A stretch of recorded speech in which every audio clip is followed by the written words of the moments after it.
लें जी guys, old mini जू बहाल करने लगे थे। बकवास। प्रोग्राम बढ़ गया हमारा। आज सारा दिन लगा के, आपको पता है इधर एक बड़ा केस था, ईंटें शींटें पत्थर जितना भी था वो सारा हमने इसके अंदर लगाया।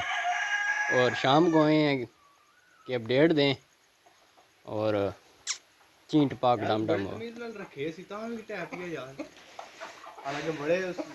कंध कंध किस बनाई सी? जिस कंध बनाई है उसकी नाप के आनो, उसने हाथ कदम करो। ये हमारा प्रमोद माशाल्लाह, और ये आपके फसी भाई पुराने वाले,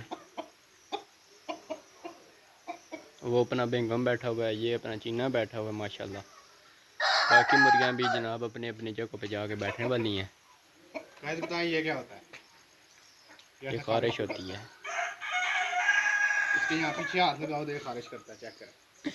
नहीं नहीं नहीं नहीं, ये जो है ना सीक्रेट इन्फॉर्मेशन लीक नहीं थी करनी जरा, ये तो फिर प्रोग्राम बढ़ गया जरा। गाइस इरादा था कि इधर जनाब बड़ा इंतज़ाम करें, लेकिन अब जो है ना कुछ नहीं हो सकता। जो हुआ अच्छा हुआ, जो होता है अच्छे के लिए होता है। बार दिहाड़ तो बड़ी न माड़ी